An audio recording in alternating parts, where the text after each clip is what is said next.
Bonjour à tous, nous sommes le 10 avril 2025. On se retrouve donc pour ce cours consacré à l'expression écrite et orale et en particulier eh bien, à la capacité que vous pourriez avoir et que vous devriez avoir à la fois à démontrer et à persuader vos lecteurs, vos auditeurs de ce que vous leur dites. Alors, on a bouclé les différentes méthodes de démonstration. Je vous avais demandé pour aujourd'hui de faire des petits exercices, parce que bon, c'est bien d'avoir la théorie, mais c'est bien aussi de s'exercer, et de regarder un petit peu des syllogismes. Alors, je vous ai demandé de préparer, donc de venir avec une idée de syllogisme ou de sophisme, ou les deux d'ailleurs, un de chaque, et de tester un petit peu vos camarades, de vous tester les uns les autres. Alors, j'ai un étudiant qui m'a envoyé par mail deux propositions que je vais vous soumettre. Je vais donc les mettre à l'écran et vous allez me dire ce que vous en pensez. Alors, proposition 1, les chiens sont des êtres sensibles. Proposition 2, les êtres sensibles sont capables de ressentir l'amour. Proposition 3, donc les chiens sont capables de ressentir l'amour. Alors, qu'est-ce que vous pensez de cette structure?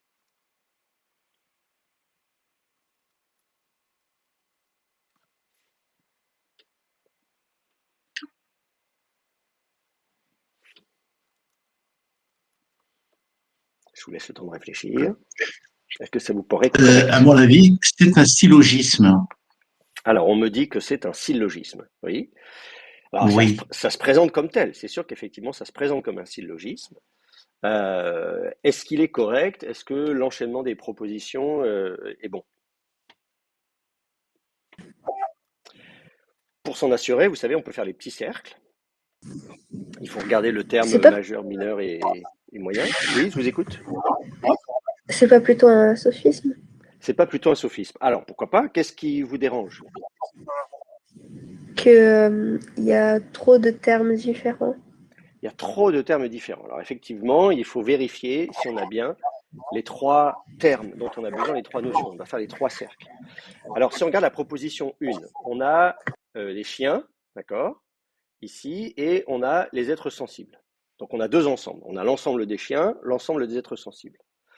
Dans la proposition 2, on retrouve les êtres sensibles et on a l'autre terme de cette proposition qui est l'ensemble de ceux qui sont capables de ressentir l'amour. D'accord? Et dans la proposition 3, on retrouve les chiens et on retrouve l'idée d'être capable de ressentir l'amour. Alors, donc on a bien trois termes, d'accord? Trois notions. La notion des chiens, l'ensemble des êtres sensibles, l'ensemble de ceux qui sont capables de ressentir l'amour. Alors, quel est le terme majeur, si vous vous souvenez des trois cercles concentriques? On doit pouvoir faire trois cercles concentriques si on fait un bon syllogisme.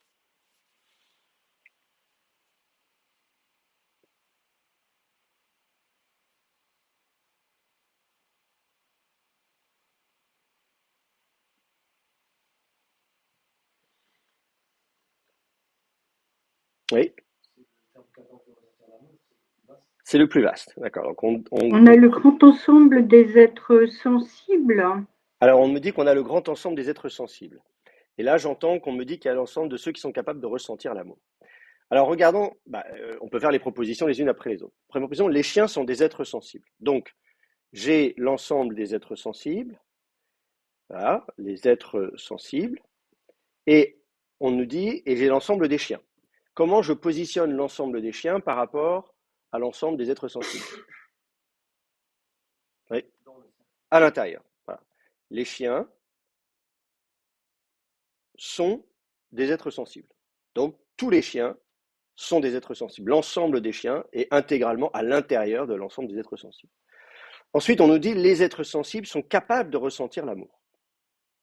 Donc, on a l'ensemble des êtres sensibles et on a l'ensemble de ceux qui sont capables de ressentir l'amour. Alors, je le mets où, l'ensemble de ceux qui sont capables de ressentir l'amour? Parce qu'on a déjà le cercle des êtres sensibles. Oui.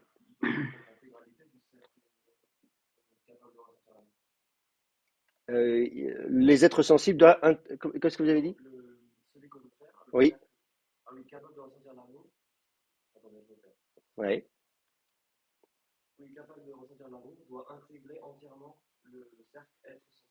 D'accord. Oups, je me rate. Voilà. Donc, effectivement, puisque tous les êtres sensibles sont capables de ressentir l'amour, on va dire ressentir l'amour, RA. Ici, on a donc l'idée que donc, ce cercle des êtres sensibles est à l'intérieur du cercle de ceux qui sont capables de ressentir l'amour. Et donc, la conclusion, donc, les chiens sont capables de ressentir l'amour. De fait, si le cercle des chiens est à l'intérieur du cercle des êtres sensibles et que le cercle des êtres sensibles est à l'intérieur du cercle de ceux qui sont capables de ressentir l'amour, effectivement, la conclusion est bonne. Donc, c'est un bon syllogisme. C'est un bon syllogisme. La seule différence, c'est que quand on a vu le syllogisme, comment dire, de base, le modèle, on aurait commencé par dire les êtres sensibles sont capables de ressentir l'amour. On commence en général par le terme moyen et le grand terme. Donc ça, c'est la vérité générale. L'ensemble des êtres sensibles, etc., sont capables de ressentir l'amour. Ça, c'est le truc le plus général. Ensuite, les chiens sont des êtres sensibles. Donc, les chiens sont capables de ressentir l'amour. Donc, on l'aurait formulé en permutant les deux premières propositions, mais c'est vraiment pas grave du tout. Hein. C'est juste, dans tous les cas, le raisonnement, bon, ce qui est important dans votre raisonnement, c'est précisément qu'il y ait effectivement ce lien de causalité. On a un raisonnement par déduction.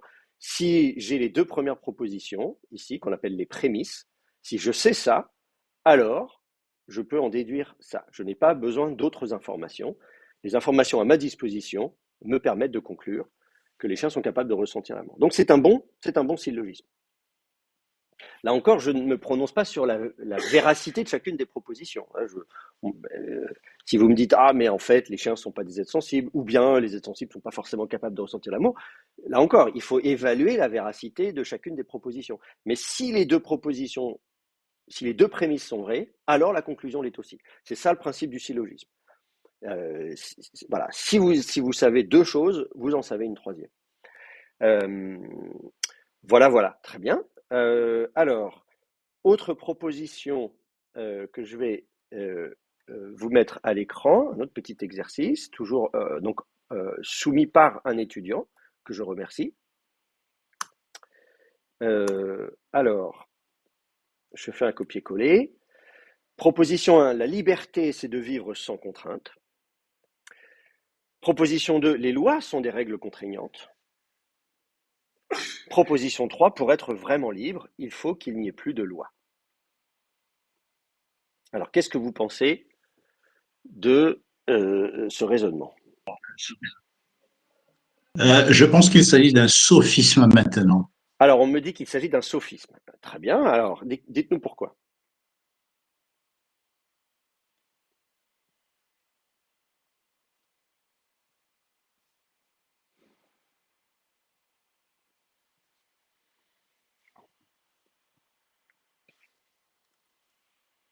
Ah, je vous entends plus.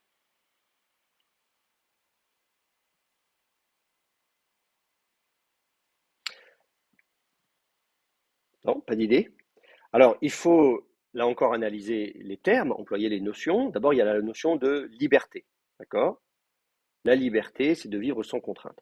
Alors évidemment, après, on va retrouver le fait d'être vraiment libre. Voilà, la formulation n'est pas une formulation très, disons, on passe de libre à liberté, mais enfin, en tout cas, on a la notion de liberté ou d'être libre. On va dire voilà. Donc, en syllogisme, si on fait des cercles, on va dire il y a l'ensemble de ceux qui sont libres. Voilà, un truc comme ça, hein, l'ensemble de l'espace de liberté. Voilà. Bon. Et on nous dit la liberté, c'est de vivre sans contrainte. Et donc, on a l'idée de la contrainte ici, d'accord? Donc, on a la notion de contrainte. Donc, j'ai la notion de liberté, d'accord? De vivre libre. Ça, c'est l'ensemble de ce qui est libre. Et ensuite, il y a l'ensemble de ce qui est, ou l'ensemble des contraintes, ou l'ensemble de ce qui est sous contrainte, on pourrait dire, d'accord?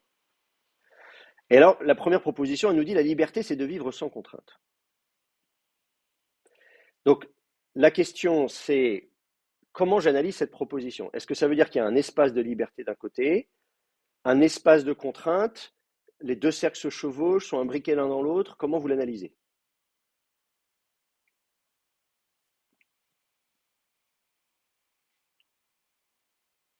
La liberté, c'est de vivre sans contrainte.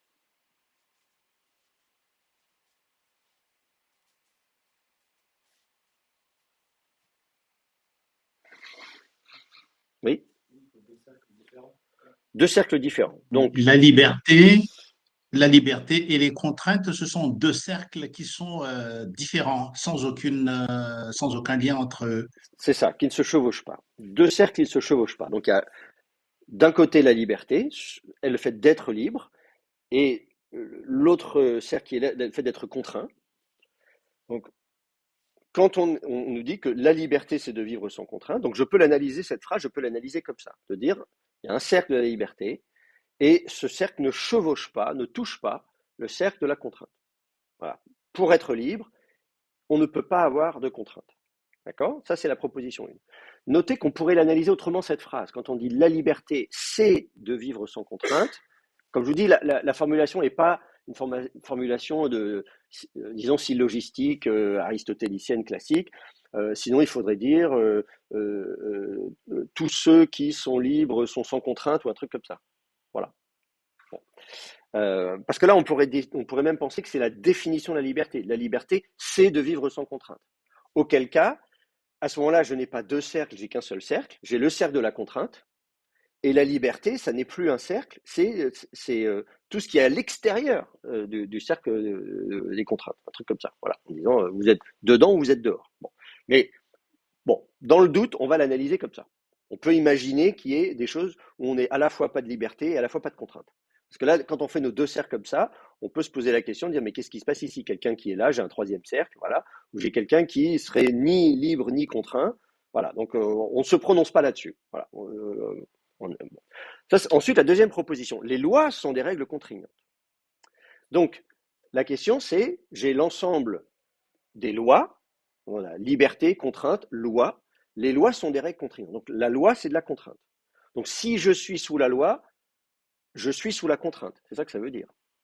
Donc, je mets où mon cercle de ceux qui sont sous la loi, ou qui subissent la loi, ou l'ensemble des lois. Oui. Dans le cercle des contraintes. D'accord? Et là, je vais mettre les lois. L-O, parce que et ça, c'est L, liberté, ici. D'accord? On nous dit, la loi, le fait d'être assujetti à une loi, c'est être assujetti à une contrainte. Les lois sont des contraintes. D'accord? Donc, je retrouve l'idée de contrainte ici, et là, j'ai l'idée de loi. Bon, c'est ce que me dit. Ensuite, on me dit, pour être vraiment libre, il faut qu'il n'y ait plus de loi. Ça, c'est la troisième proposition. Donc ça, c'est les prémices. Et ça, c'est la conclusion. Donc, est-ce que cette conclusion est vraie? Si les deux premières propositions sont vraies, est-ce que ça entraîne la troisième? Ceux qui sont libres n'ont pas de loi. En fait, la liberté a plusieurs définitions. La liberté a Donc, plusieurs la définitions. proposition, la liberté intérieure, La liberté la intérieure. liberté extérieure. Oui.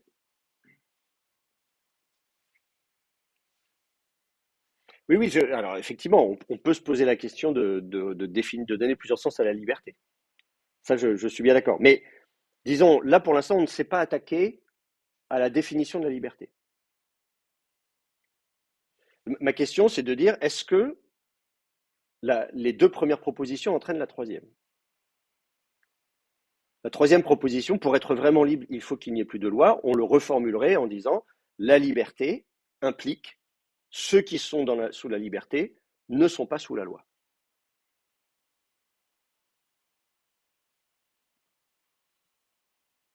Nul qui est À libre mon n'est sous la loi. avis, Oui. À mon avis, la liberté, c'est-à-dire les deux prémices, n'entraînent pas la troisième. Donc, avec ou sans la loi. Donc, je pense que la liberté, elle est dans un cercle à part. Donc, la loi, dans ce cas, n'a aucune influence sur la liberté. La loi n'a aucune influence sur la liberté. D'accord. Vous me dites que la troisième proposition n'est pas entraînée par les deux premières. Qu'est-ce qui ne va pas dans la troisième proposition?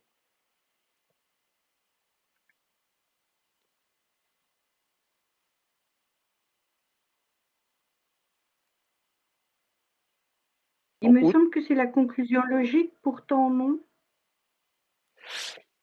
Les deux premières propositions Oui, Ça pourrait être un bon syllogisme, sauf qu'il y a un problème dans la définition de la liberté qui est trop restrictive, oui. mais c'est logique. Oui, oui. Alors effectivement, vous avez raison, il faut bien distinguer la logique des définitions. C'est-à-dire, là encore, il ne s'agit pas de dire est-ce que la proposition 1 est vraie, est-ce que la proposition 2 est vraie. Si on suppose que la proposition 1 et la proposition 2 sont vraies, est-ce que ça entraîne la troisième? Alors effectivement, ce n'est pas un syllogisme classique dans le sens, pour faire un syllogisme, il faut des cercles concentriques. Donc on l'a dit, petit terme, moyen terme, grand terme, etc., etc. Donc là, on n'est effectivement pas dans un syllogisme classique, également parce qu'en fait, on formule des négations. Et donc, on a vu que dans ces cas-là, si vous voulez retomber sur un syllogisme de base, simple, eh ben, il faut décomposer ou repasser à la négative, etc., etc.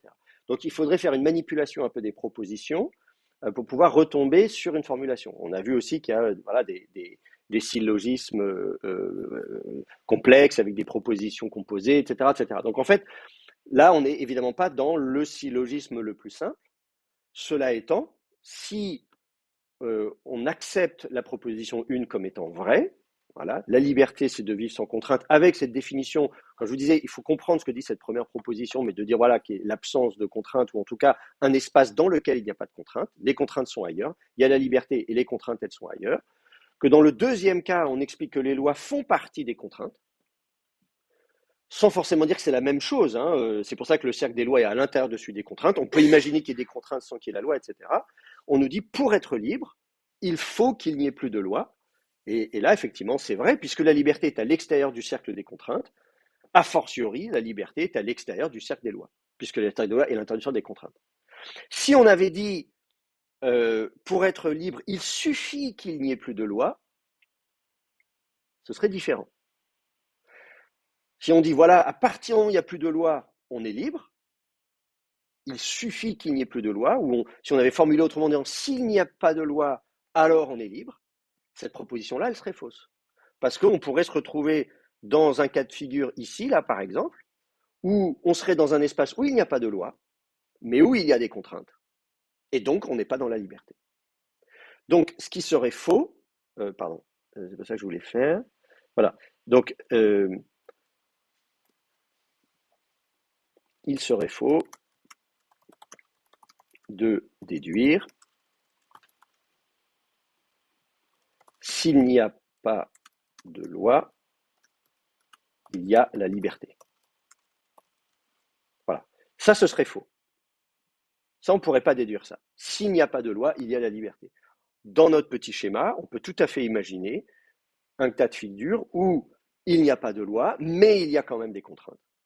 Parce que la proposition 2 ne dit pas que les règles contraignantes sont des lois. Ou que la définition des lois, c'est la même chose. Les lois, c'est la même chose que la contrainte. Quelque chose comme ça, vous voyez. La proposition 2, elle dit que les lois sont des règles contraignantes. On dit que l'ensemble des lois est compris dans l'ensemble des règles contraignantes. Et il n'y a pas d'égalité entre les deux. Donc, s'il n'y a pas d'égalité entre les deux, on peut imaginer un cas de figure, comme j'ai mis sur la petite croix, où en fait, si, on pourrait être en dehors de la loi, il n'y a pas de loi, un espace où il n'y a pas de loi, mais il y a quand même des contraintes. Or, la proposition nous dit que la liberté, c'est de vivre sans contrainte. Donc, si j'ai des contraintes, je n'ai pas la liberté. Donc, on aurait un cas de figure où on n'aurait pas de loi, mais quand même pas de liberté. D'accord Mais là, tel que c'est formulé, en fait, tel que c'est formulé, c'est un syllogisme. Pas un syllogisme simple, comme je vous disais, avec trois cercles concentriques, mais malgré tout, les deux premières propositions entraînent logiquement la troisième. Alors évidemment, le problème, et ça vous l'avez bien relevé, le problème c'est évidemment d'établir la véracité de chacune des deux propositions. Et on voit bien que les deux premières propositions, elles sont lourdes de sens, de réflexion. La liberté, c'est de vivre sans contrainte. Bon, disons, cette proposition-là, si vous la supposez comme vraie, effectivement, ça a des conséquences. Mais qu'est-ce que c'est que la liberté? Qu'est-ce que c'est que la contrainte? Il faut définir tous les termes. Et ensuite, pareil, hein, les lois sont des règles contraignantes. Qu'est-ce qu'une loi? Bon, voilà. Donc, pour moi, là, évidemment, la difficulté ici, elle réside, et vous l'avez souligné, dans la définition des termes qu'on emploie. Mais ça vous montre, là encore, qu'un raisonnement peut être logique en lui-même, il y a une logique interne, il y a bien une causalité, des propositions en entraînent d'autres, et donc on peut construire un raisonnement, mais ce raisonnement sera faussé par le fait que les termes utilisés n'auront pas été bien définis, ou que les propositions qui auront été énoncées auront mal été énoncées, auront été trop vagues. Comme je vous dis, là, il y a des problèmes, à la fois au niveau des termes. Donc ça, c'était la première opération de l'esprit, à la fois au niveau de la proposition, de la formulation des propositions qui est ambiguë. Moi, je ne suis pas sûr de comprendre ce que cet étudiant a voulu nous dire. Bon, il l'a fait exprès hein, quand il a envoyé ça par mail. Mais voilà, voilà. Etc., etc. Mais donc, vous voyez bien que les trois opérations de l'esprit sont extrêmement importantes pour garantir qu'à la fin, ce que vous dites est vrai. Si vous avez mal défini vos termes, si vous avez mal formulé vos propositions, alors vous aboutissez à une conclusion qui est fausse, même si le raisonnement est bon. Même si le raisonnement logique est bon. Et donc ça, c'est très important de comprendre cela. Il y a beaucoup, beaucoup d'erreurs qui sont faites de ce point de vue-là. Les gens pensent que parce qu'il y a une logique interne, la conclusion est bonne.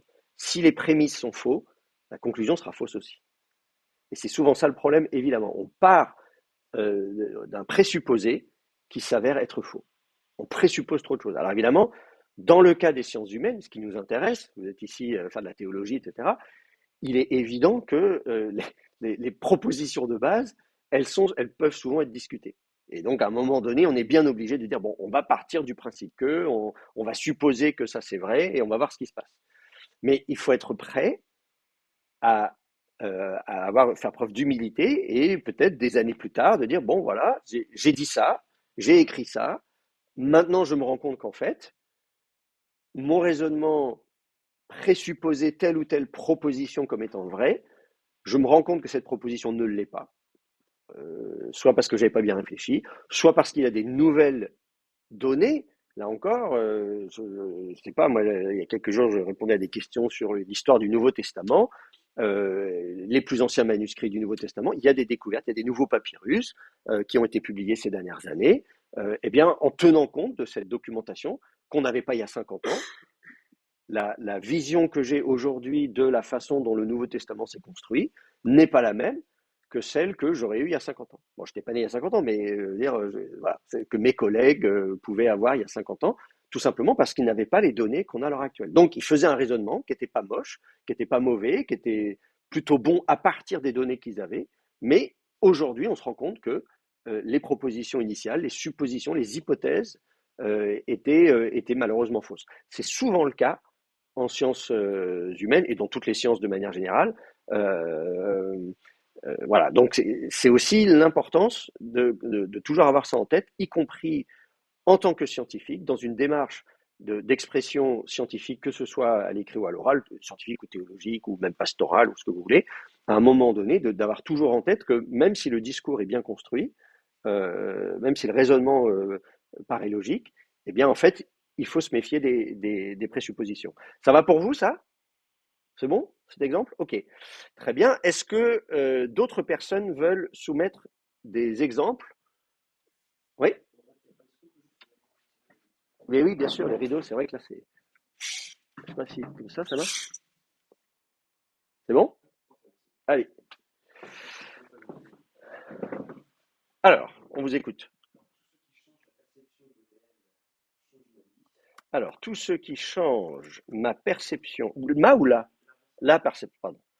La perception, la perception du réel change. Non, qu'est-ce que vous avez dit? Change la vie. D'accord. Change ma vie, pardon, voilà, désolé. Voilà, ok.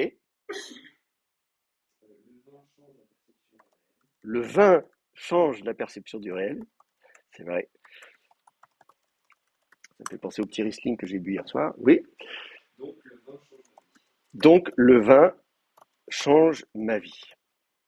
D'accord, merci bien. Alors, les autres, qu'est-ce que vous en pensez? Ouh, pardon.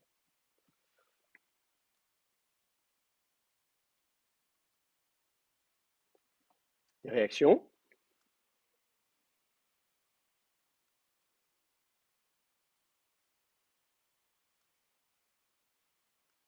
Non? Ça vous laisse sans voix? Alors, là encore, on réfléchit, on essaie de trouver les concepts, les notions. Dans la première proposition, tout ce qui change la perception du réel change ma vie. D'accord? Donc, le sujet, c'est ce qui change la perception du réel. D'accord? Donc, il y a une notion de ce qui change la perception du réel. D'accord? Et on parle de tout. Tout ce qui change la perception du réel. D'accord? Donc, je vais faire un cercle, comme ça, avec changer la perception du réel. Alors, on va appeler changer la perception du réel. D'accord? Donc, ça, voilà. Il y a l'ensemble de ce qui change la perception du réel. Et je mets tout dedans. Alors, tout ce qui change la perception du réel. Et qu'est-ce qu'on nous dit à propos de ça? La première proposition, le prédicat, on dit, eh bien, ça change la vie. Et donc, on a une deuxième notion qui est l'ensemble de ce qui change la vie. Alors, ce cercle de ce qui change la vie, comment je le mets par rapport au cercle de ce qui change la perception du réel? Oui. Il doit contenir le premier cercle, d'accord? Donc là, j'ai l'ensemble de... Je suis désolé, j'écris mal, hein, mais bon, pourtant, je n'ai pas bu. Alors, donc, de ce qui change la vie, d'accord? Donc, on nous dit, tout ce qui change la perception du réel, vous prenez n'importe quoi qui change la perception du réel, ça va être dans l'ensemble de ce qui change la vie. D'accord? C'est ça qu'on vient de dire. Premier cercle et dans le deuxième cercle. On peut imaginer qu'il y ait d'autres choses qui changent la vie. Il n'y a pas que ce qui change la perception du réel qui peut changer la vie. Il peut y avoir d'autres choses, on ne va pas réfléchir, mais pourquoi pas. Donc on ne va pas prétendre que les deux cercles sont égaux. Le premier est dans le deuxième. Voilà, très bien. Ça, c'est la première proposition. Deuxième proposition, le vin change la perception du réel. Le vin est dans le cercle de change la perception du réel. D'accord? Quand on boit du vin, le fait de boire du vin, ça va changer la perception. Et là, on dit le vin. Alors, c'est une proposition générale, le vin, donc on dit tout le vin. Il n'a pas dit certains vins changent la perception du réel, non, le vin, de manière générale. Donc, on peut supposer, même s'il pourrait y avoir une forme d'ambiguïté, mais quand on dit ça, le vin change la perception du réel, on peut supposer que c'est tout le vin qui change la perception du réel. Bon, très bien. Donc, proposition 1, proposition 2, et donc la conclusion, donc le vin change la vie. Est-ce que les deux premières propositions entraînent la troisième?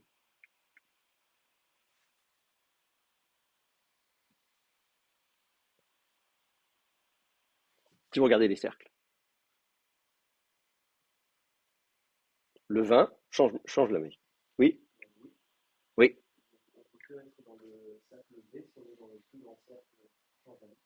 Bah oui, donc le vin change ma vie. C'est-à-dire à partir du moment où je suis dans le cercle du vin, je suis dans le cercle qui change ma vie. Voilà. Donc de ce point de vue-là, la formulation est bonne. C'est un syllogisme.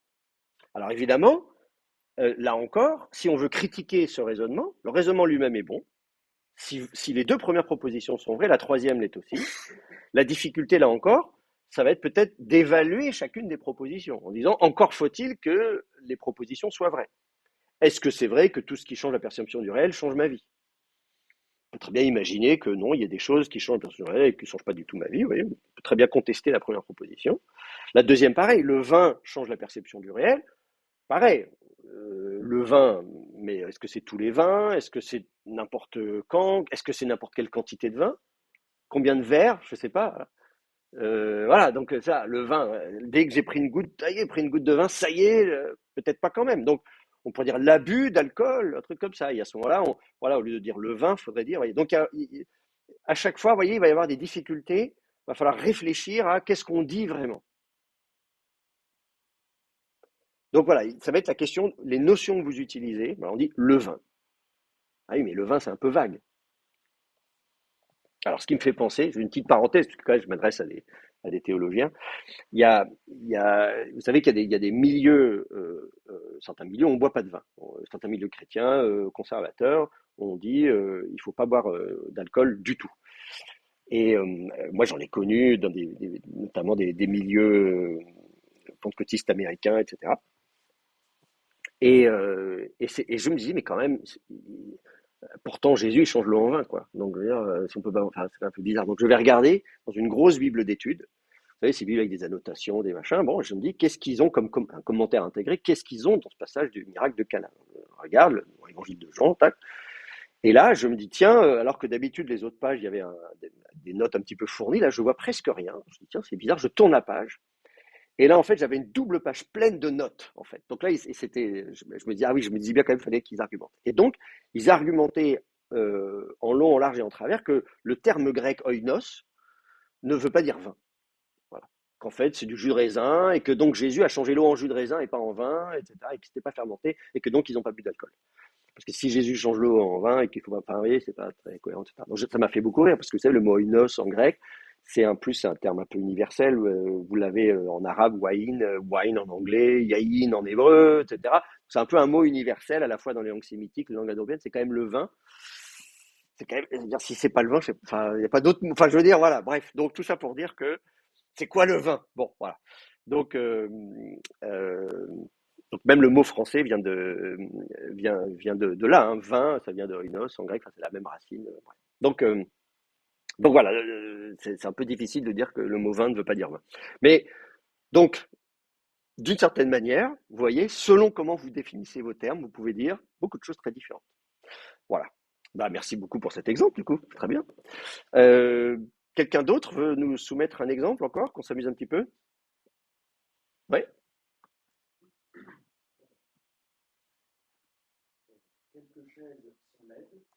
Alors, quelques chaises sont laides. On va pas le droit de dire du mal des chaises du Palais Vue. J'aime étudier dans toutes les chaises belles. Vous avez bien raison.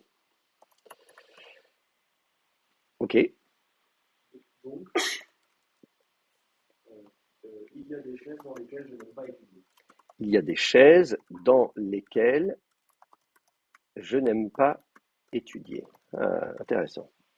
Très intéressant. Alors, qu'est-ce que vous en pensez? Est-ce que les prémices entraînent la conclusion?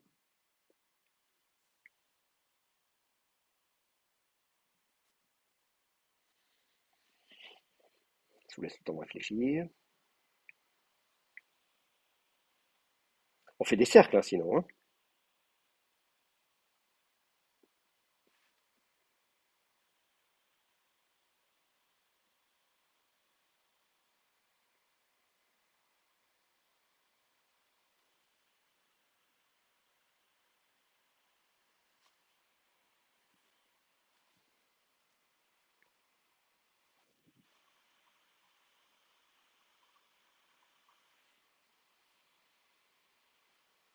Non, personne, à distance non plus.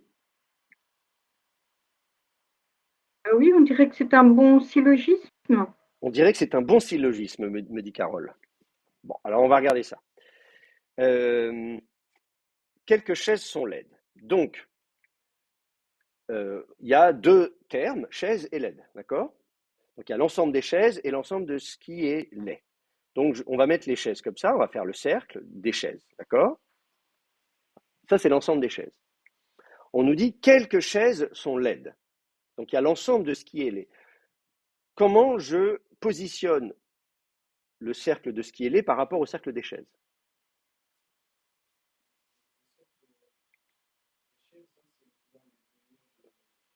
Pardon?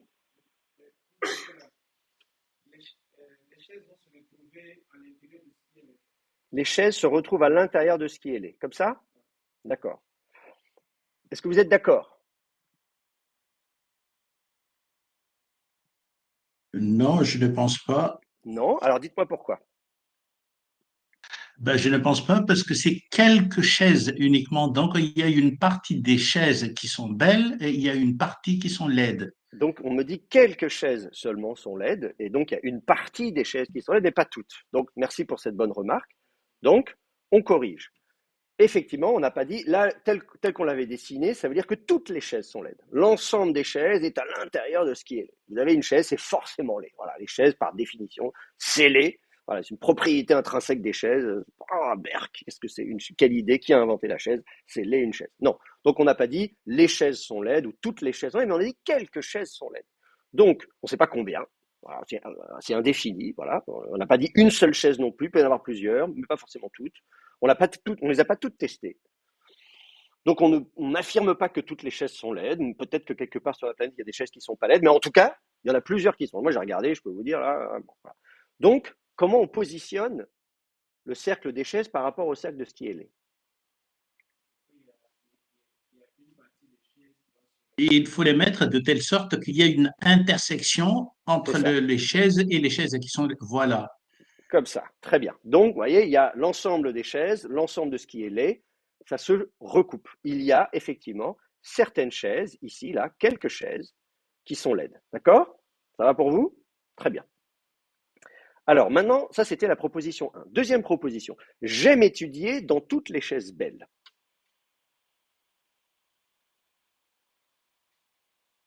Alors là, on me dit, voilà, j'aime étudier dans toutes les chaises belles. Donc il y a l'ensemble des lieux où j'aime étudier, ou des positions, des circonstances, de l'environnement, on va dire l'environnement dans lequel j'aime étudier. Il y a tous les environnements dans lesquels j'aime étudier, d'un côté, et puis il y a les chaises belles de l'autre côté.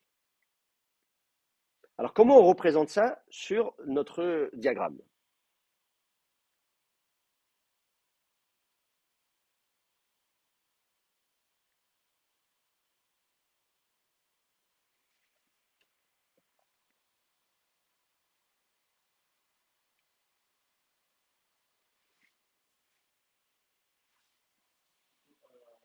Est-ce qu'on ne ferait pas plutôt deux cercles de chaises Alors il y a deux d'échelle? personnes qui parlent, et je vous écoute.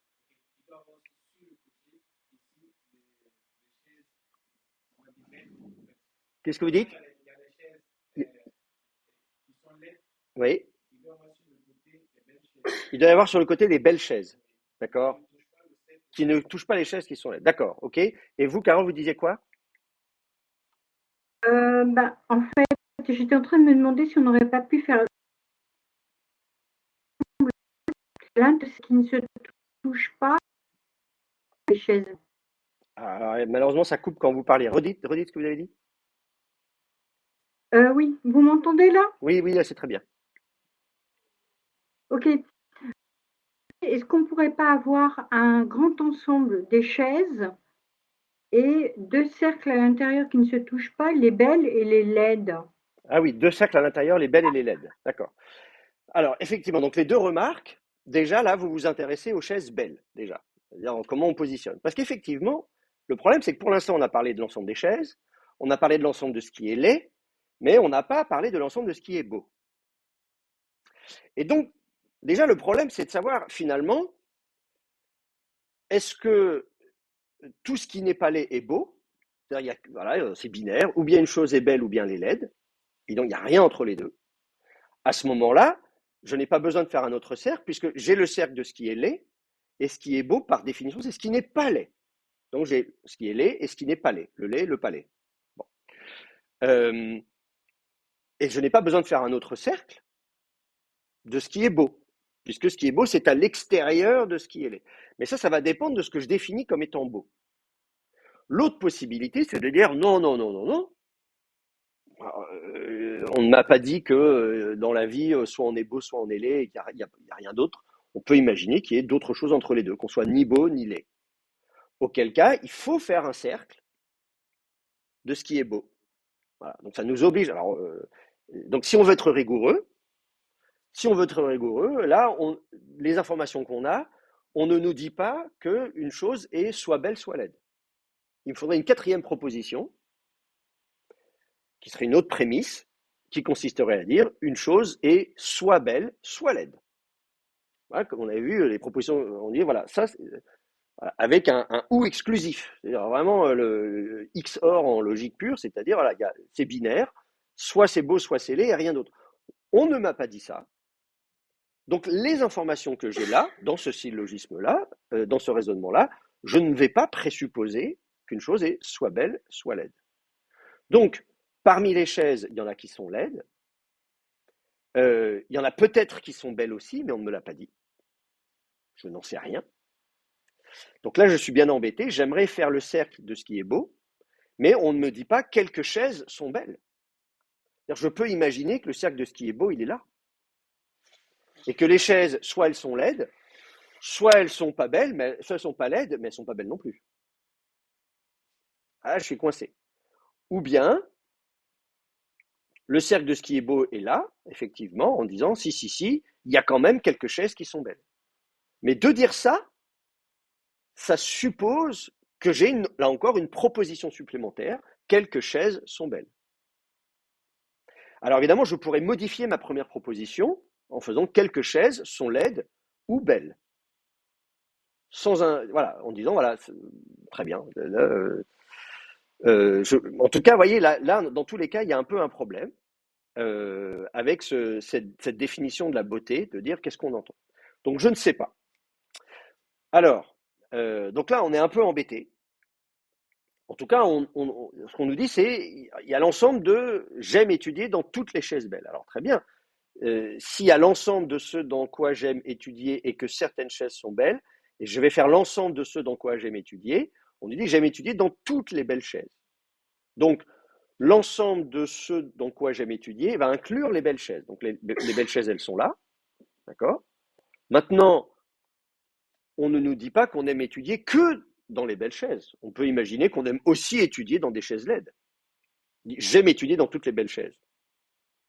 Mais j'aime aussi étudier dans des chaises LED, certaines d'entre elles, ça ne me dérange pas. Et j'aime étudier dans un beau canapé d'ailleurs. Même s'il n'y a pas de chaise, j'aime étudier aussi dans un beau canapé. Donc en fait, la deuxième phrase, malheureusement, elle va juste nous dire que l'ensemble de ce dans quoi j'aime étudier, il inclut ça, ce que j'ai assuré. Il inclut peut-être d'autres choses, mais on ne sait pas. Et donc, il est tout à fait possible de dire, moi, j'aime étudier, voilà, à vrai dire, j'aime étudier dans toutes les chaises belles, mais aussi finalement dans toutes les chaises tout court. Ou bien, si je veux exclure les chaises LED, là encore, je veux dire, j'aime étudier dans toutes les chaises belles, mais pas dans les chaises LED, on peut imaginer que ça inclut comme ça, par exemple. Voilà.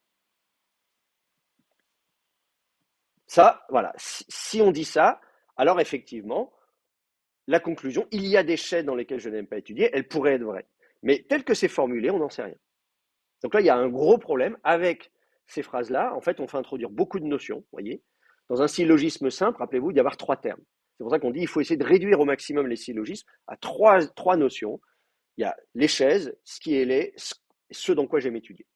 Et donc là, on a déjà cette idée de belle. Donc comme je vous dis, il faudrait reformuler les choses, soit définir beau comme étant non laid, hein, comme on dit, je vous ai montré, passer à la négation, on a vu ça dans les propositions, comment passer à la négative, heureux ou non heureux, donc laid ou non laid.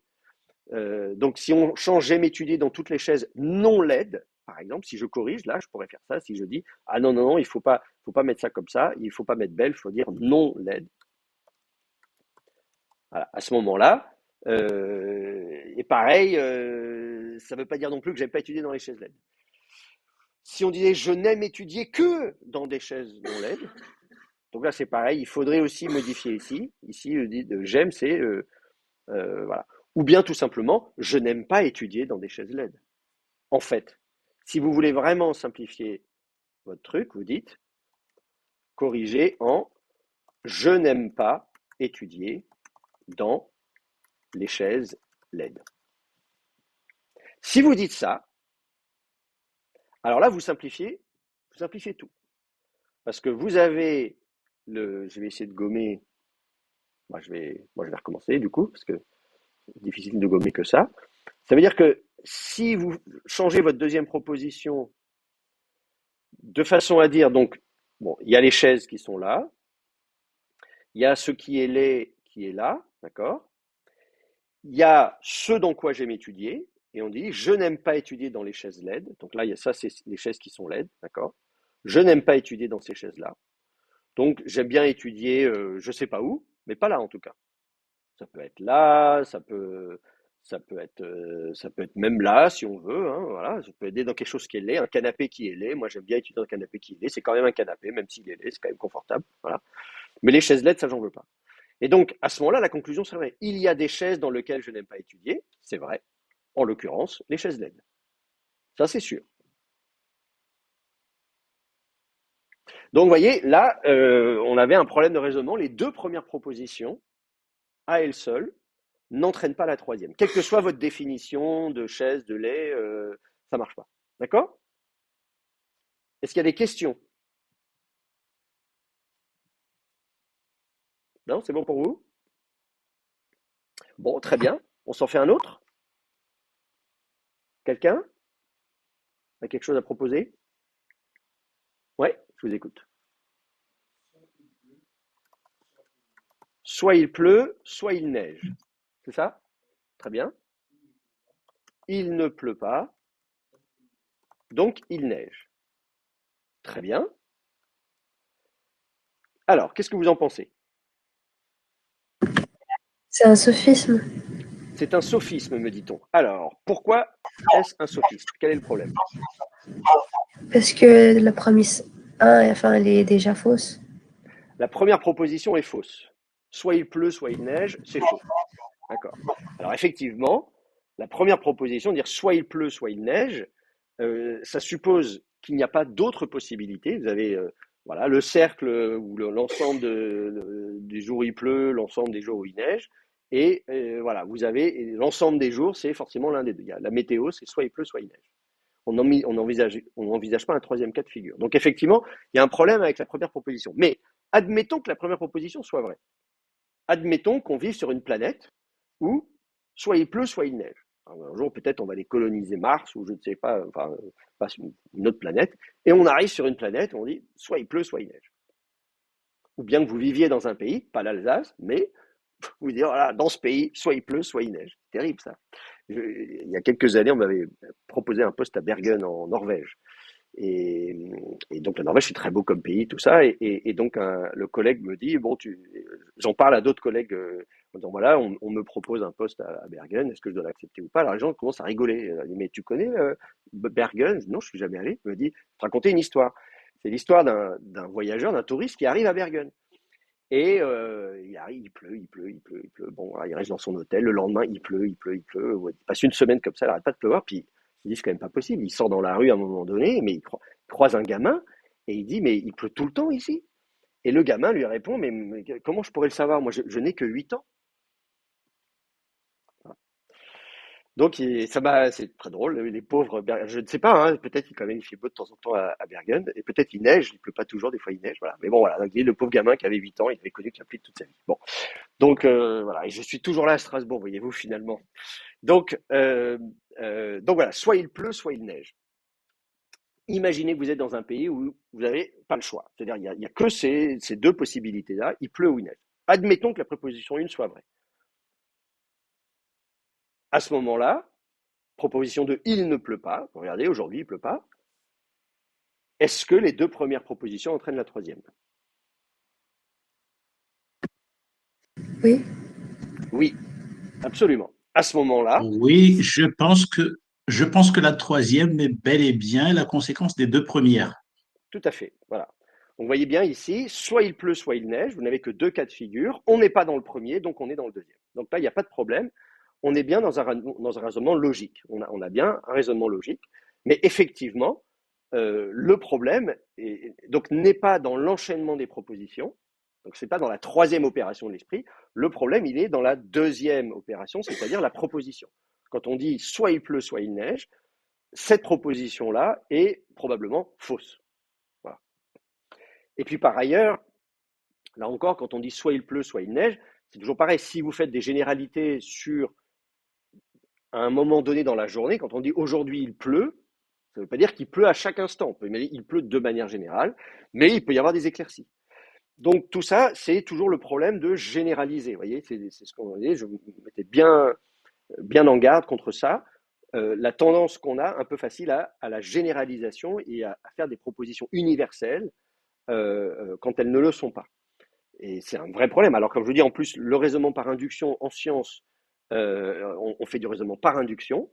Donc, on est un peu contraint de faire ça, parce qu'en général, on n'a pas la possibilité de vérifier. Par exemple, même si vous arrivez à Bergen et que vous passez 8 ans là-bas, comme ce pauvre gamin, et qu'en 8 ans, vous n'avez vu que la pluie et la neige, là encore, d'affirmer soit il pleut, soit il neige, vous avez peut-être généralisé. Il faut demander à quelqu'un qui a 30 ou 40 ans qui dit non, non, moi je me souviens que non, non, si, des fois, il y a du soleil. Bon, voilà. Mais une fois tous les 30 ans. Bon, donc là encore, attention à ne pas généraliser. Très bien, très bien. Est-ce que vous voulez encore en faire une Je ne sais pas s'il y en a qui n'ont pas parlé, si vous avez préparé des choses que vous voulez nous dire. Oui, je vous écoute. C'est Gabriel qui a levé la main. Toute personne qui trouve un sens à sa vie est heureuse. Ah, d'accord, je note. C'est très beau ça. Alors, toute personne qui trouve un sens à sa vie est heureuse. D'accord. Mon ami dit qu'il a trouvé un sens à sa vie. Mon ami dit qu'il a trouvé un sens à sa vie, Donc mon ami est heureux. donc mon ami est heureux. Très bien, merci. Alors, voilà les 3 propositions que nous soumettons à votre analyse. Qu'est-ce que vous en pensez?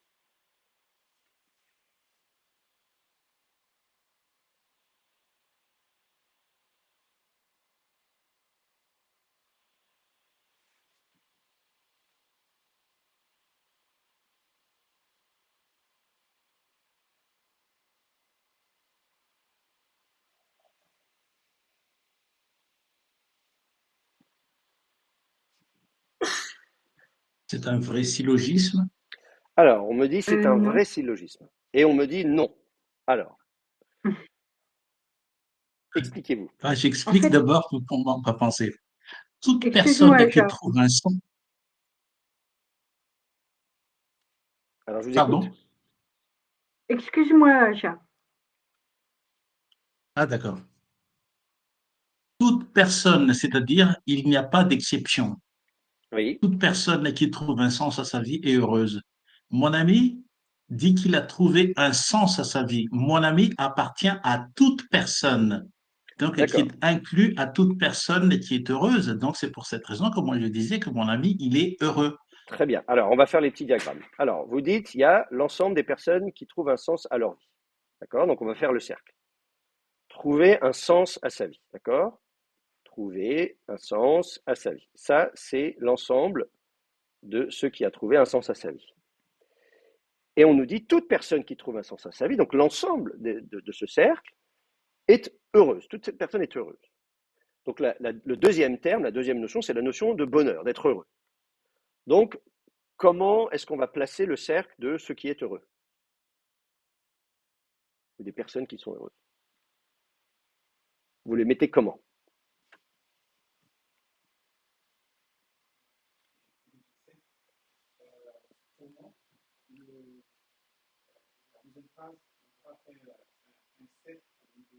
On peut les Là, j'en suis superposer. à la première phrase pour l'instant déjà.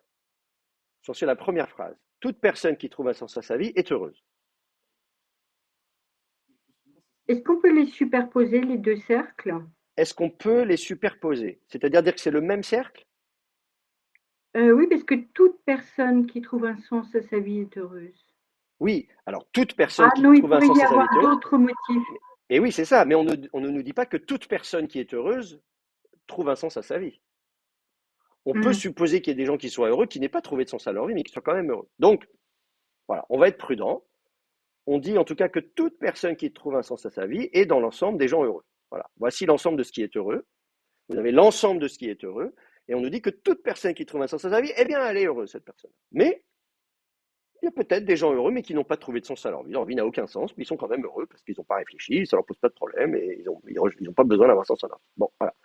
Donc, la première proposition, elle nous dit ça. Vous avez toute personne qui trouve un sens à sa vie, eh bien, cette personne-là, elle est heureuse. Bon, très bien.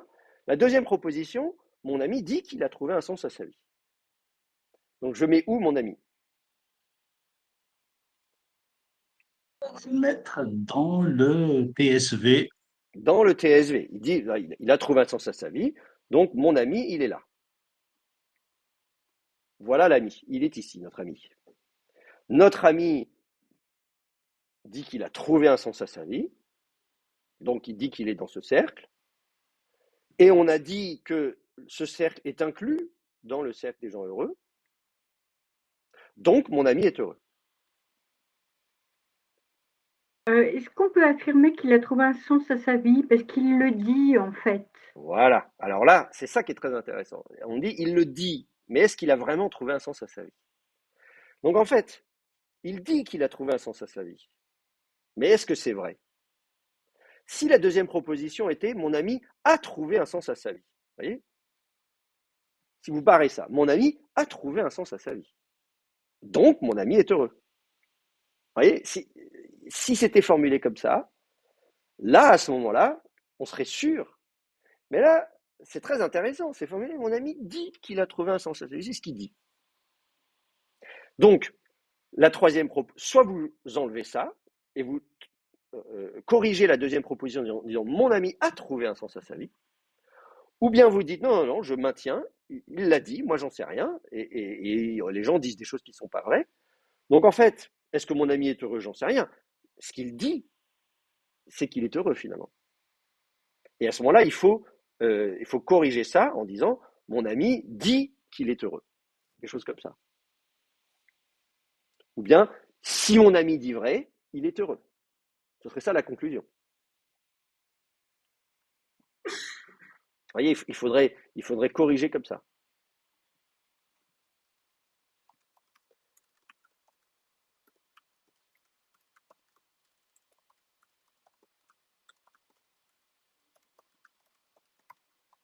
Ou bien vous pouvez en faire une autre proposition, mon ami dit la vérité. Proposition supplémentaire, vous voyez. En tout cas, vous avez besoin de cette information. Avant de conclure qu'il est heureux, vous avez besoin de savoir si ce qu'il dit est vrai ou faux.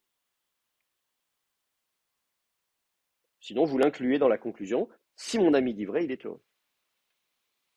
Ou ce que dit mon ami implique qu'il serait heureux. Voilà, c'est quelque chose comme ça. Est-ce que vous comprenez la nuance? Oui? Bon, très bien. Donc déjà, il faudrait corriger.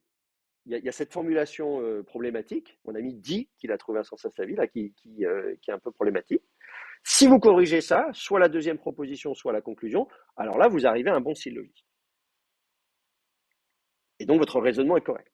Maintenant, même si votre raisonnement est correct, c'est toujours le même problème, c'est de savoir, est-ce que les propositions sont vraies? Toute personne qui trouve un sens à sa vie est heureuse. Est-ce que c'est vrai, ça, que toute personne qui a trouvé un sens à sa vie est heureuse? Ça, déjà, vous voyez, et je vois que Pierre l'a mis en commentaire, tout à fait raison, Pierre. C'est-à-dire qu'en fait, là encore, comme très souvent, il faut analyser chaque proposition. Dans un vrai syllogisme, dans un bon syllogisme, la conclusion est vraie si les deux prémices sont vraies. Mais si les prémices, s'il y a une des deux prémices, s'il y a un problème dans les si je pars d'hypothèses qui sont fausses, ma conclusion pourra être fausse également. Donc, si je présuppose ici, proposition, toute personne qui trouve un sens à sa vie est heureuse. Cette proposition, on peut la contester. Et on peut dire, mais je ne suis pas du tout d'accord. Moi, je connais des gens qui ont trouvé un sens à leur vie, mais ils ne sont pas heureux pour autant. Donc, cette proposition, à la base, elle va être fausse. Donc, même si le raisonnement est bon, à partir du moment où une proposition, et même si elle est bien formulée, à partir du moment où elle est fausse, eh bien, le reste va être faux. Donc, attention, et c'est bien sûr le problème des sophismes, c'est ce qu'on a vu la semaine dernière, la dernière fois, c'est que le sophisme va jouer sur cette formulation en énonçant des propositions qui semblent être vraies au premier abord. Si on ne les analyse pas finement, on va dire ah bah oui, c'est vrai ça. Et paf, une fois qu'on a pris ça pour acquis, on vous déroule un raisonnement qui est par ailleurs logique. Et on dit non, mais il a raison. Donc la conclusion est vraie. Et on s'est fait avoir parce que justement, il y a eu une formulation qui a l'apparence d'être une proposition qui semble être vraie, mais qui dans le détail n'est pas vraie. Donc attention à ça. Tout comme, pareil, mon ami dit qu'il a trouvé un sens à sa vie. Voilà, si on ne fait pas attention, on va dire oui, bah donc il a trouvé un sens à sa vie. Ah non, il l'a dit. Mais est-ce que c'est vrai pour autant? Vous voyez ce que je veux dire? Donc tout ça, il faut être extrêmement vigilant. Alors là, on le fait sous forme de jeu, c'est très amusant, c'est très bien, on est là pour ça, mais vous comprenez bien que c'est exactement le même type d'analyse que vous devez faire lorsque vous écoutez ou lisez quelqu'un, et lorsque vous-même, vous êtes en situation de développer votre raisonnement, votre argumentation, quand vous écrivez ou vous parlez. Être capable, souvent c'est bien de se faire relire par quelqu'un d'autre, etc. D'ailleurs, parce que, il va me dire, mais attends, mais tu dis ça, mais tu as réfléchi à ça, parce que c'est vrai ça en fait? Ah oui, non, t'as raison, ah oui, j'ai pas pensé à ça. Ah oui, on peut imaginer des cas où, machin, etc. Ah oui, alors mince, et ça fout tout par terre. Donc, ce travail d'analyse des termes, donc les termes, les notions, les propositions et l'enchaînement des propositions, ces trois étapes-là, eh bien, Si vous faites ça, c'est vraiment indispensable de ne pas vous précipiter. Vous pourrez construire un vrai raisonnement qui sera une logique qui sera saine, qui sera vraie et qui vous permettra voilà, de dire des choses intéressantes pour vous et pour les autres. Donc c'est pour ça que c'est ce qui me paraît aujourd'hui le plus important dans l'enjeu pour vous, dans votre apprentissage de l'expression écrite et orale dans un cadre universitaire, dans un cadre scientifique ou dans un cadre ecclésial ou partout où vous voulez, c'est de vraiment, vraiment, vraiment ne pas négliger ça, ne pas aller trop vite là-dessus. Alors ça peut paraître bizarre de passer autant de temps sur des syllogismes, on pourrait dire quand même on a autre chose à faire, mais à vrai dire, ça pour moi c'est beaucoup plus important que d'acquérir ça que d'ensuite, je sais pas quoi, je sais qu'il y a des gens qui se focalisent sur la taille des interlignes et des marges et les notes de bas de page et est-ce qu'il faut mettre en italique les titres ou des guillemets ou des parenthèses ou je ne sais quoi pour les notes de bas de page. Tout ça aujourd'hui, comme je vous disais au premier cours, ChatGPT, il vous fait ça très bien comme il faut. Donc voilà, ça, ces questions-là, je m'en fiche royalement. Si à la base ce que vous dites est un raisonnement qui est faux, parce que vous avez mal défini vos termes, parce que vous avez mal construit vos propositions, parce que vous enchaînez mal vos propositions, soit par inadvertance, soit de façon malveillante, ce qui serait pire, mais bon, voilà. Donc ça, c'est vraiment important. Ok, si c'est bon pour vous, on fait une petite pause, et après, on va attaquer la rhétorique. Après, on va s'attaquer à la rhétorique. Voilà, une petite pause, et on se retrouve tout de suite pour la suite du cours.